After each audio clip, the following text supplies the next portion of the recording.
আসসালামু আলাইকুম ওয়া রাহমাতুল্লাহ। আশা করি সবাই ভালো আছেন। আলহামদুলিল্লাহ আমিও ভালো আছি। অনার্স প্রথম বর্ষ অর্থনীতি বিভাগের মৌলিক পরিসংখ্যান বিষয়ের ধারাবাহিক ক্লাস চলতেছিল। আজকে তার ৬ নম্বর ক্লাস।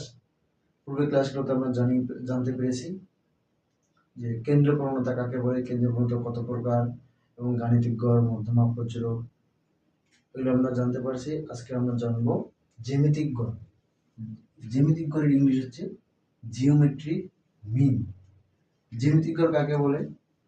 বলছি কোনো অশূন্য ধনাত্মক নিবেশনে, একটা নিবেশন আছে সেখানে কোনো শূন্য মান নেই এবং সবগুলো সংখ্যা হচ্ছে ধনাত্মক সংখ্যা, পজিটিভ।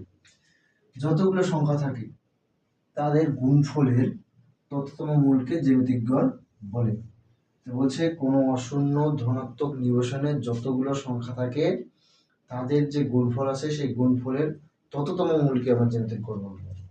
যেমন আমরা যদি একটু লক্ষ্য করি, কোনো সংখ্যা দিলাম একটা নিবেশনে 2, 3, 5, 7, 8 এই সংখ্যাগুলো দিলাম। তো বলছে যতগুলো সংখ্যা থাকে তাদের গুণফল বলতে কি 2 গুণন 3 গুণন 5 গুণন 7 গুণন 8। এই যে গুণফলটা করলাম, গুণফলে কি বলছে? তততম মূলকে, যতগুলো সংখ্যা থাকবে তততম মূলকে। মূল বলতে আমরা বুঝি এই যে বর্গমূল। আর কটা সংখ্যা? 1 2 3 4 5টা, এখানে 5 আছে, তাই না? এটাকে আবার এইভাবে লেখা যায় 2 গুণন 3 গুণন 5 গুণন 7 গুণন 8। কটা সংখ্যা আছে? 5টা। এই তখন 1/5 এটাও লেখা যায়। আমরা মূলত এটাই লিখব। আশা করি জ্যামিতিক গড় সংখ্যাটা বুঝাতে পারছি বা বুঝতে পারছেন। এখন আমরা চলে যাই জ্যামিতিক গড়ের যে সূত্র। নিবেশন 3 প্রকার, আমরা পূর্বের ক্লাসগুলোতে জানতে পেরেছি। নিবেশন 3 প্রকার: বিচ্ছিন্ন নিবেশন এবং বিন্যস্ত নিবেশন, শ্রেণীবিন্যস্ত নিবেশন। বিচ্ছিন্ন নিবেশনের ক্ষেত্রে আমরা দেখি, এই মনে করি x1, x2, dot dot xn কোন চলক x এর n সংখ্যক মান, যদি n সংখ্যক মান হয় তাহলে জ্যামিতিক গড়টা কি হবে? এতে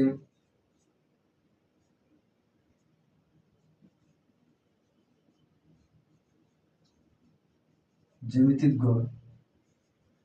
গড়কে জিএম দ্বারা প্রকাশ করা হয়। জিদের জিওমেট্রিক, এন দের মিন। জ্যামিতিক গড় জিএম ইকুয়াল এই গুণফল, যতগুলো সংখ্যা থাকবে তাদের কি গুণফল। তাহলে x1 into x2 into dot dot dot into xn। কতগুলো সংখ্যা আছে? n সংখ্যক আছে, তাহলে 1/n। এটা হচ্ছে জ্যামিতিক গড়ের সূত্র। জ্যামিতিক গড়ের মেইন সূত্র হচ্ছে GM equal antilog 1/n summation log of xn। এটা হচ্ছে আমাদের মেইন সূত্র। আমরা এটা দিয়ে মূলত সমাধান করব, অঙ্কগুলো করব। কিন্তু এই সূত্র থেকে এই সূত্র কেমনে আসবে, কিভাবে আসলো, সেটা আমাদের জানা দরকার। মাঝে মধ্যে এই প্রমাণটা আসে যে জ্যামিতিক গড় GM equal antilog into 1/n summation of log of xi। এটা প্রমাণ করো। দেখি আমরা প্রমাণ করি। উভয় পাশে আমরা লগ নিব। এখানে প্রমাণটা দেখাই দেই।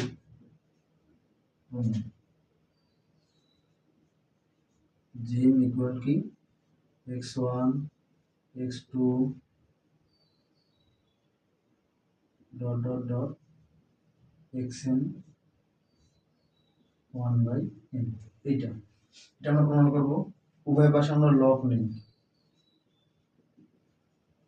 উভয় পাশে লগ নিই। উভয় পাশে লগ নিলে কি হচ্ছে, বা লগ জিএম, তাহলে এখানে লগ হচ্ছে লগ কি হচ্ছে x1 x2 dot dot xn 1/n, তাই না? লগ নিলে কি হয়, এই পাশে লগ জিএম থাকলো।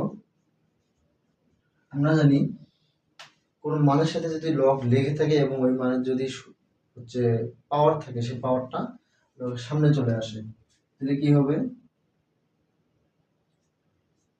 এই 1/n log of x1 into x2 into dot dot xn হয়ে গেল। আবার এই পাশে বা লগ জিএম এর তো কোনো কাজ নাই, লগ জিএম থাকে গেল, এই 1/n থাকে গেল। এরপর যে এখানে লগ আছে, লগ থাকার পর যদি কোনো সংখ্যা গুণ আকারে থাকে তাহলে সেটাকে আমরা, যেমন এখানে একটু এই যে লগ এ বি যদি থাকে তাহলে এটা আমরা সমান কি লিখতে পারি, এই লগ এ প্লাস লগ বি গুণ আকারে থাকলে আমরা যোগ করে দিতে পারি।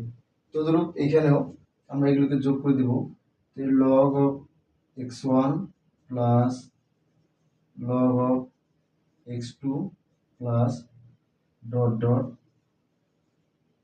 প্লাস লগ অফ xn, এটা করা যায়।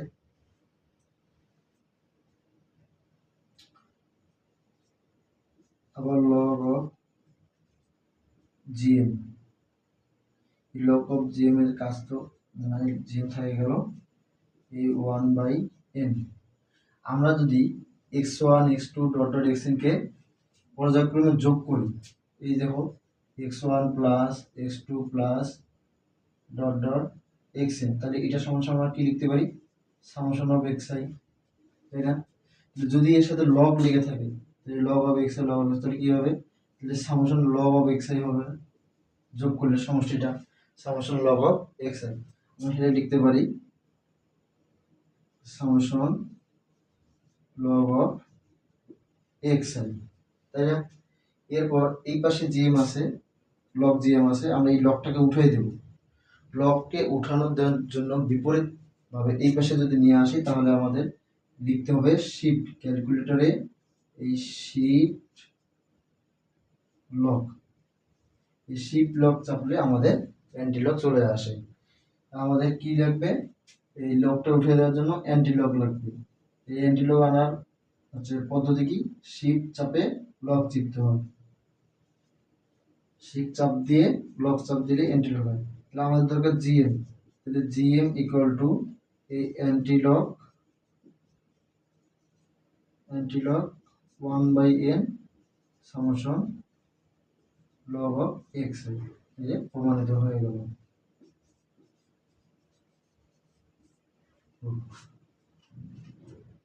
আমি আরেকটু পূর্বে থেকে ধারণা দেই, যেমন আমাদের জ্যামিতিক গড়ের মেইন সূত্র হচ্ছে এইটা, জ্যামিতিক গড়ের মেইন সূত্র হচ্ছে এইটা, অ্যান্টিলগ 1/n summation log of xi, এটা দিয়ে আমরা মূলত অঙ্কগুলো করব। এই সূত্রটা, এই সূত্র থেকে, এই জিএম এর সূত্র থেকে অর্থাৎ এই জ্যামিতিক গড়ের সূত্র থেকে কিভাবে আসলো, এই প্রমাণটা মাঝে মাঝে আসে। যেমন এই জন্য আমি প্রমাণটা এখানে দেখাই দিয়েছি, GM x1 x2 dot dot xn 1/n, উভয় পাশে আমরা লগ নিলাম লগ জিএম, এবং এদিকেও লগ দিলাম log x1 into x2 dot dot xn 1/n। এরপর লগ জিএম তো এখানে এদিকে কোনো কাজ নাই, জিএম এ থাকলো, এইখানে 1/n লগ অফ, এই পাওয়ারটা যখন লগ থাকে তখন পাওয়ারটা কি সামনে চলে আসে, সামনে নিয়ে আসলাম। এরপর লগ জিএম 1/n, যদি লগ থাকে কোনো সংখ্যা, লগ গুণ থাকে অবস্থা, লগ যদি গুণ অবস্থা থাকে কোনো সংখ্যার সাথে, যেমন যদি লগ এ বি থাকে তখন আমরা লিখতে পারি লগ এ প্লাস লগ বি। তো ধরো আমি এখানে ওটা লিখছি log x1 log x2 plus log xn। এরপর লগ জিএম আমরা 1/n log summation log of xn, আমরা যেহেতু এই x1 plus x2 dot dot xn যদি যোগ আকারে থাকে কি সামেশন xi লিখতে পারি। তদ্রূপ যদি এখানে লগ থাকে log xi log sorry log x one log x two total log x n, তাহলে আমরা সেটাকে summation of log of x এটাতে পরিণত করতে পারি। এরপর এই লগটাকে আমাদের দরকার জিএম, কিন্তু এখানে আছে লগ জিএম।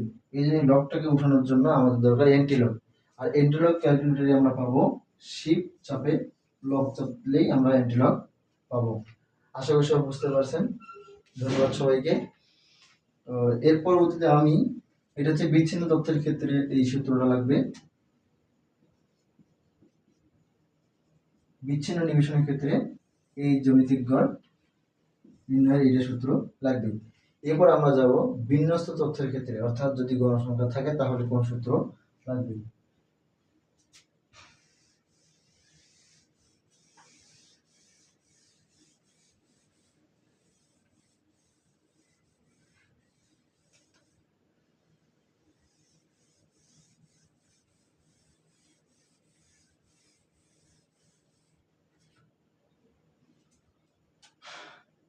এখানে লিখতে হবে যদি x1, x2 dot dot xn এর, আমাদের পূর্বের সূত্রটা দেওয়া হয়ে গেছে, আমি এটা মিশিয়ে দিই। xn এর গণসংখ্যা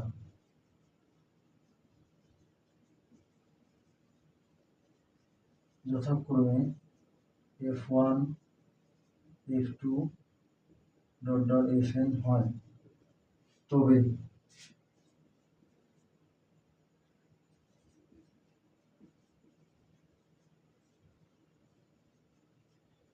জ্যামিতিক গড় জিএম ইকুয়াল, তাহলে জ্যামিতিক গড় জিএম ইকুয়াল টু কি হবে?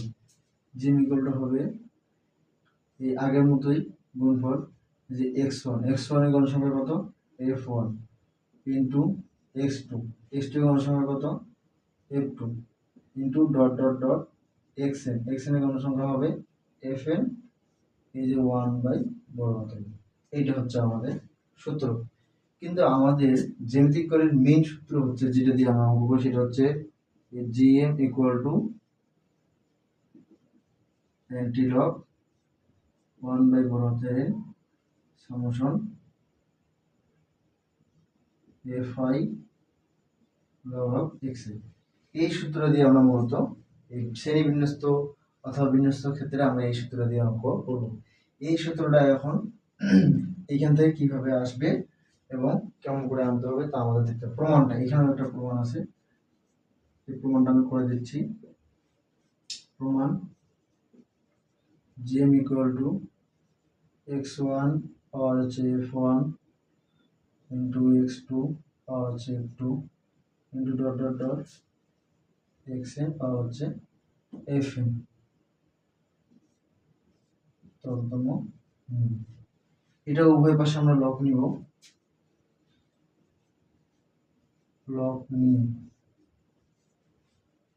নেই তাহলে লগ জিএম, এই পাশে লগ লিখে হবে x1 f1 into x2 f2 into dot dot xn fn 1 by n।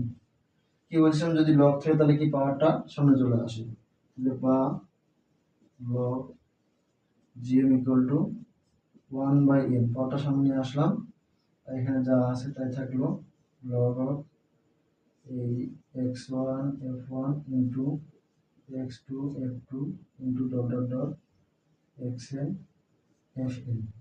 হ্যাঁ, আরেকটা কি বলছিলাম, যদি লগ গুণ আকারে থাকে তাহলে যোগ হয়,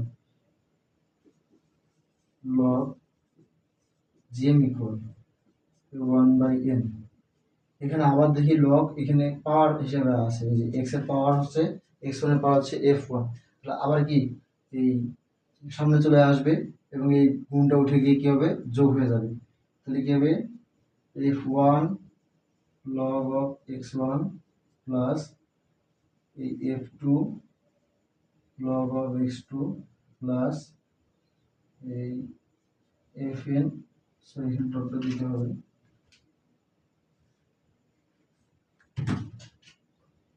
plus dot dot dot plus fn log of xn। দেখি এখানে একটু লগ আছে এবং কি গুণ আকারে আছে। তা আমরা জানি যে এই যে লগ যদি এ বি আকারে থাকে, এ বি গুণ আকারে থাকে, তাহলে কি করি, এই লগ এ প্লাস লগ বি করি।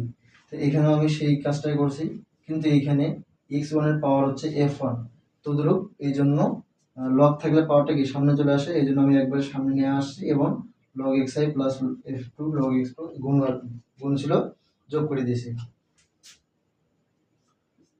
আবার log gm ইকুয়াল 1/n। আমরা জানি যে যদি x1 x2 xn যদি গুণ যোগ আকার থাকে তাহলে সমষ্টি কি হবে সামেশন log of xi। যেহেতু এখানে f1 f2 এগুলো সব গুণ যোগ আকারে আছে, তাহলে কি হবে এই summation fi log of xi, এটা আমরা লিখতে পারি। আবার এই পূর্বের মতো এই লগটাকে উঠাই দিতে হবে, আমাদের দরকার gm, আমরা লগটাকে উঠাই দেব। উঠাই দেওয়ার জন্য কি লাগবে, এন্ট্রি লগ লাগবে। এই যে gm ইকুয়াল টু এই এন্ট্রি লগ ইন্টু 1 বড় হাতের n summation fi log of xi। এটা হচ্ছে আমাদের এই বিন্যস্ত বা শ্রেণী বিন্যস্ত তথ্যের ক্ষেত্রে যে সূত্র লাগবে। এই সূত্র লাগবে বিন্যস্ত অথবা শ্রেণী বিন্যস্ত তথ্যের ক্ষেত্রে, বিন্যস্ত অবলিক শ্রেণী বিন্যস্ত। লিখে দিতে হবে যে উল্লেখ্য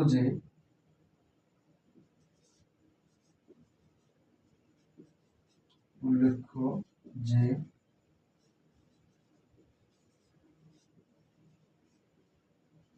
শ্রেণীবিন্যস্ত তথ্যের ক্ষেত্রেও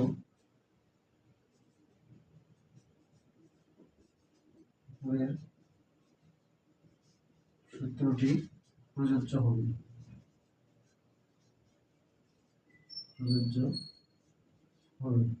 তবে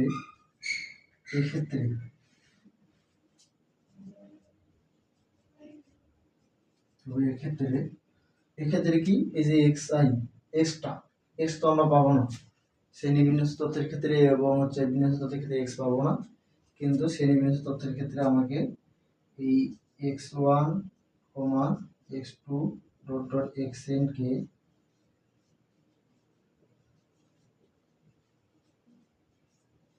শ্রেণীর সঙ্গে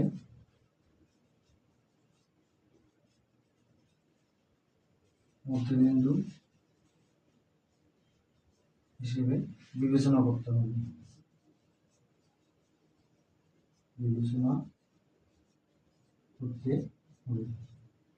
তো এই হচ্ছে জ্যামিতিক গড়ের সূত্র এবং বেসিক যেটা লাগে আমাদের জ্যামিতিক গড়।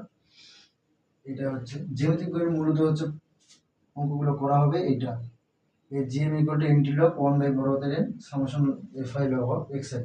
আর একটা হচ্ছে বিচ্ছিন্ন তথ্যের ক্ষেত্রে gm equal to entry log 1 ছোট হাতের n summation log of xi।